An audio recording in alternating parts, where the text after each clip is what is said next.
Welcome to the DS Exchange Learning Centre. My name's Ray Worlod, and the presentation you're going to see today relates to the lookup stage in data stage parallel jobs. This stage is not always well understood, so we'll spend some time having a look at how it works and how you can most effectively use its capabilities.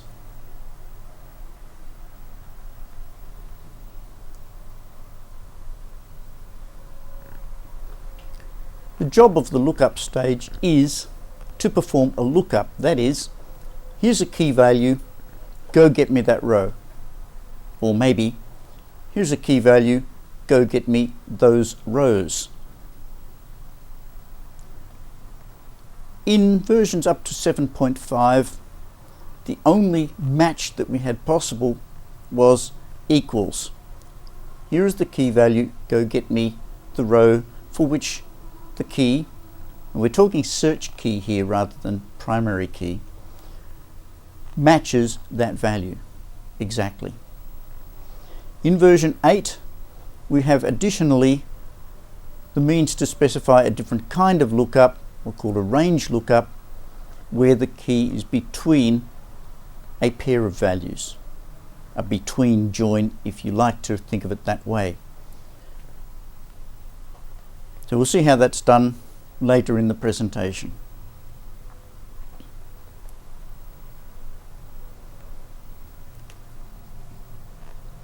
Lookup stage has an input called the stream input.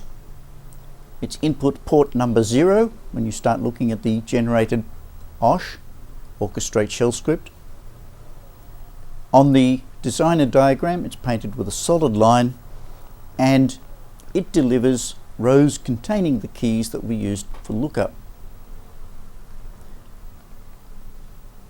We have a second input called the reference input. It's port number 1, and it's painted with a dashed line rather than a solid line, indicating that the generic operation is lookup by key rather than simply get the next row. And it will have the task then of returning the row or those rows that correspond to the key value according to your specification.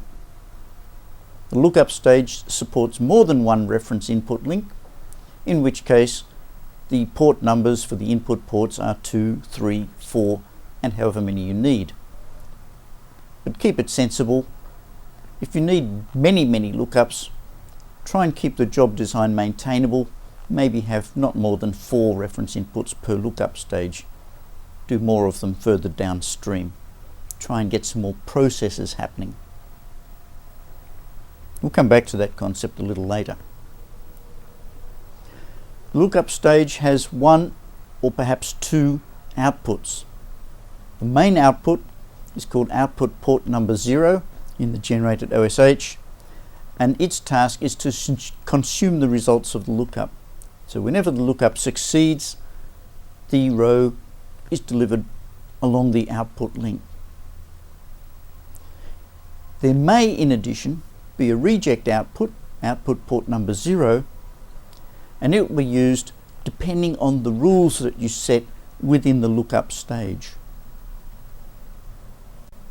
We'll talk about the reject output a little later when we talk about the rules that the stage supports.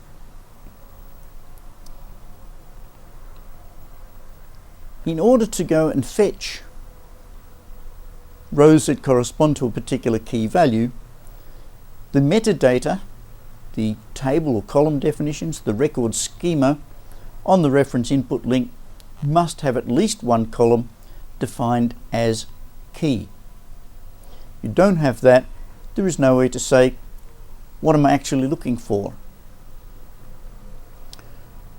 And then, when the lookup stage is in use, it will take a corresponding value from the stream input, provide that value to the column that is the key, and then go fetch the row in question or the rows in question, or maybe none. If you give it a key value that doesn't exist on the reference data set that we're looking up, then we've got a condition called lookup failed. We will need to set up some rules that handle that.